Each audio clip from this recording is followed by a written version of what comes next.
Chers amis philosophes, bonjour, bienvenue dans cette série de podcasts Les clés de la philosophie. Je m'appelle Jérôme Ravenet et je partage avec vous des conseils et une réflexion sur les clés utiles pour entrer en philosophie à travers les exercices académiques de la philosophie, la dissertation et l'explication de textes autour des auteurs du programme officiel des examens et concours du secondaire et du supérieur.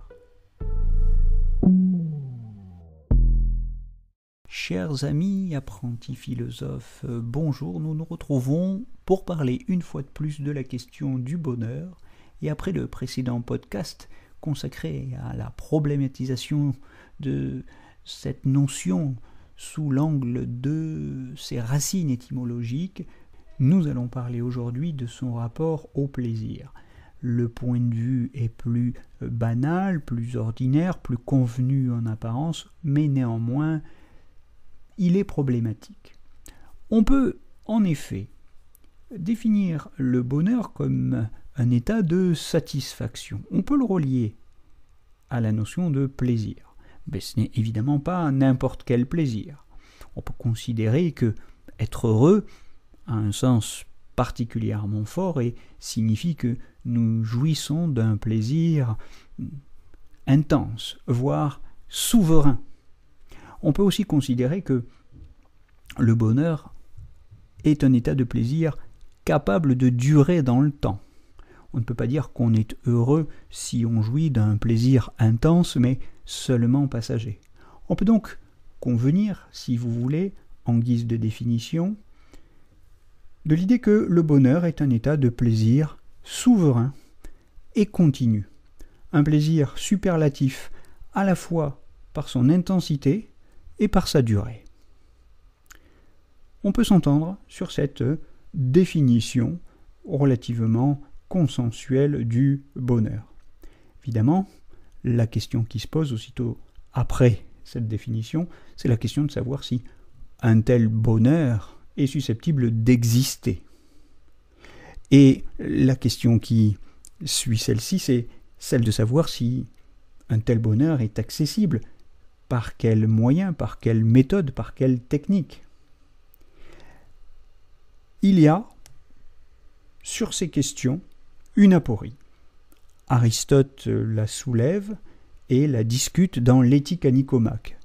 Il dit, en substance, que tous les hommes veulent être heureux, mais que sur la question de savoir comment atteindre ce bonheur, par quels moyens, par quelle méthode, ou sur quel objet se focaliser pour atteindre un tel bonheur, sur cette question-là, les hommes alors cessent de s'entendre.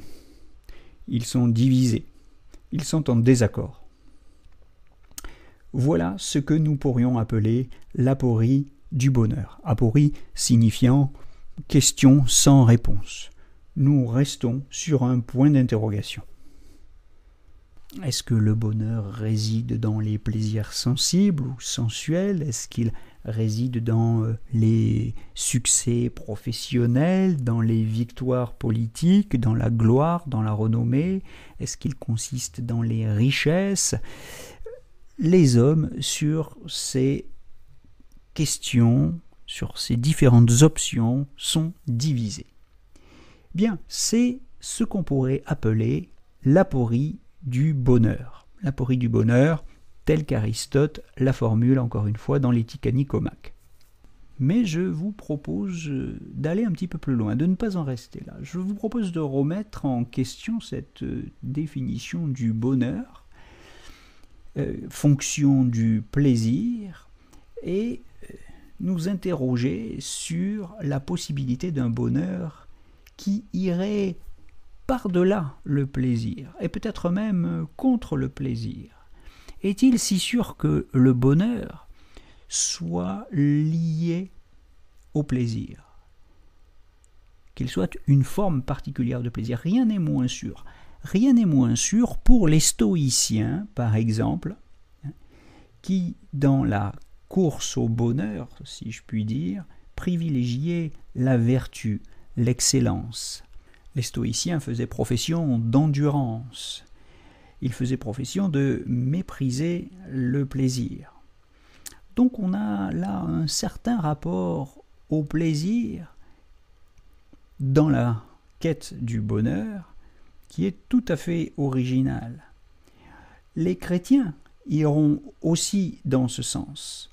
Je pense notamment à Pascal et à ce courant du christianisme qu'on appelle le dolorisme, qui insiste volontiers sur la valeur rédemptrice de la souffrance. La souffrance n'est pas seulement inévitable en cette vie, mais la capacité que nous avons de l'endurer serait une condition indispensable à notre salut. La conscience de notre misère, dit Pascal, c'est notre grandeur elle-même. C'est ce qui fait notre grandeur. Voilà ce que dit Pascal dans les Pensées. Et ça, c'est très intéressant. Alors là, on a un renversement tout à fait paradoxal des rapports entre bonheur et plaisir, puisque ici, le bonheur est plutôt identifié à la souffrance. Et il n'y a rien de nouveau ni de particulièrement original chez Pascal.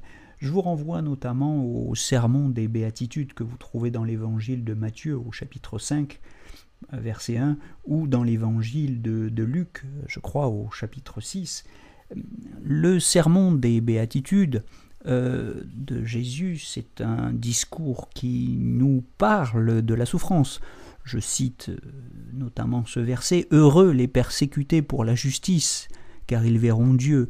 Donc, la souffrance du persécuté est une condition de son salut, est une condition de son bonheur dans le monde à venir, dans le royaume céleste, pour parler comme Jésus.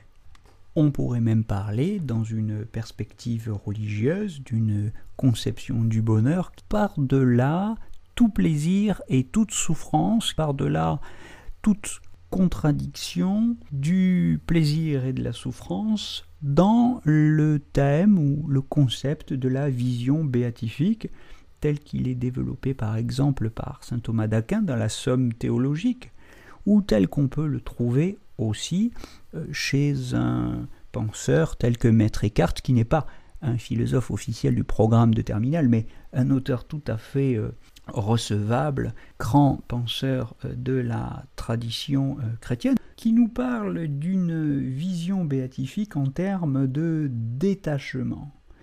Il nous parle du bonheur comme d'une extase, d'une contemplation unitive dans la mesure où il s'agit de s'unir à Dieu dans une expérience qui est au-delà de toute satisfaction et de toute souffrance aussi. Il nous en parle en termes de détachement ou de non-attachement. Voilà, nous venons de faire un petit parcours à travers la question des rapports entre bonheur et plaisir. Le bonheur comme forme particulière d'un plaisir superlatif, si vous voulez, puis nous l'avons remis en question.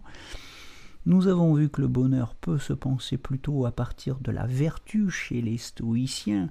Il peut se penser donc comme une expérience de la souffrance, mais non pas n'importe quelle souffrance, une souffrance rédemptrice chez les chrétiens, chez Pascal en particulier. Et nous avons vu pour finir que le bonheur pouvait se penser au-delà des concepts de plaisir et de souffrance en termes de non-attachement. Eh bien, j'espère que ces perspectives, ces points de vue différents sont des clés utiles pour vous, que vous pourrez mémoriser et éventuellement approfondir par la référence au texte que bien sûr je ne manque pas de laisser en référence dans le descriptif qui se trouve sous ce podcast. Je vous souhaite une belle journée et je vous donne rendez-vous pour une très prochaine vidéo. Nous continuerons la semaine prochaine à parler du bonheur, peut-être chez les épicuriens. À la semaine prochaine.